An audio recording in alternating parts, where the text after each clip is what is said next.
Yo, guys, how y'all doing? So, before the video starts, I just want to tell y'all whenever we reach 666 subs on the YouTube, we're going to be giving out 3 daily login rewards. So, it can be for Genshin, Wuwa, ZZZ, HSR, or if y'all don't play gachas, I'ma just PayPal y'all $5, whatever it is. So, without further ado, let's just get into the video, shall we?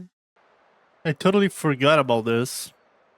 But I got shocked whenever I saw this. Take a look at this. So, apparently, although Blue Protocol PC died, people forgot that actually Tencent had bought out Blue Protocol IP to make a mobile version of it.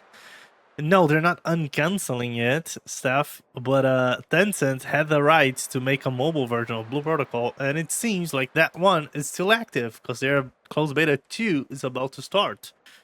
So, we're gonna talk a little bit about it. So, Blue Protocol Star Resonance is a mobile version of Blue Protocol being made by Tencent, not Bandai Namco, and apparently this shit is still going to release. So, we have a bunch of interesting stuff here.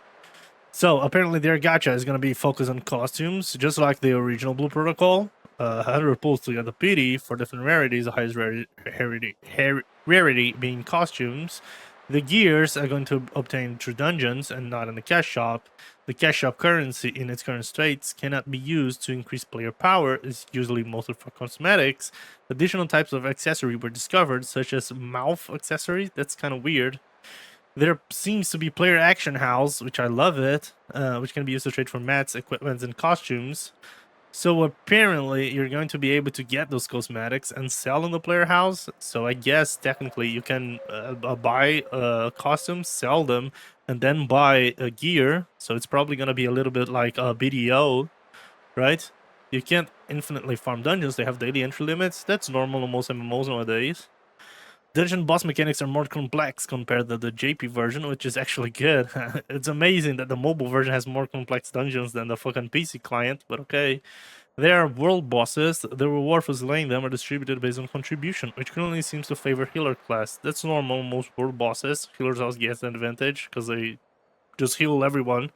Additionally, there's a minimum contribution to receive the rewards. Imagines have been removed instead, which was the old gearing system on the game.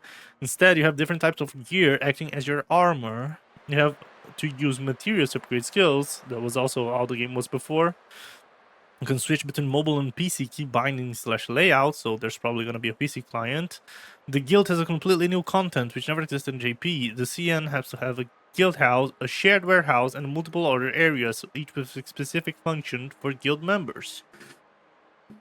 It is labeled as an MMO and it's going to be playable on PC too. The art style seems very similar to JP, but the models have been adjusted to look similar to HSR and Genshin. They have two similar classes and new additions like the Katana class, I really want to see that, and a dedicated healer class, which is also great, with elemental rings as weapons. The healer class is similar to the JP performer without the AMP, and VFX is similar to Nahida. Okay, interesting.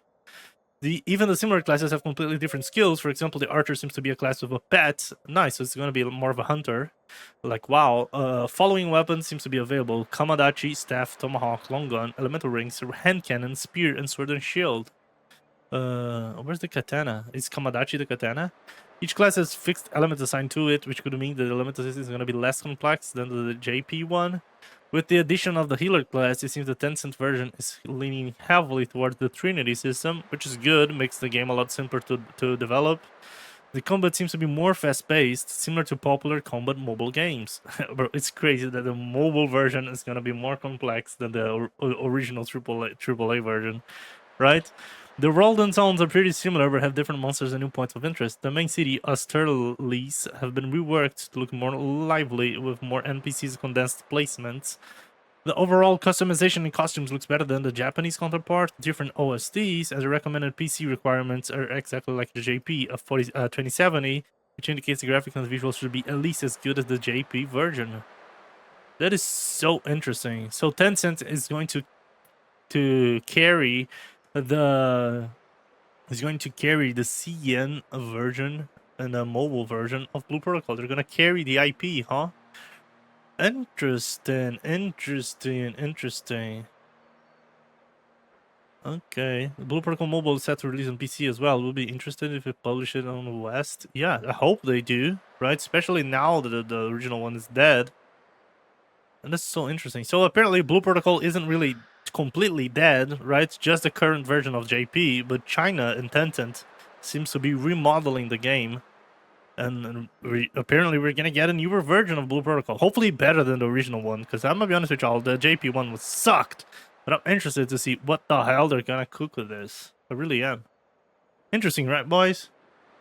Interesting shit.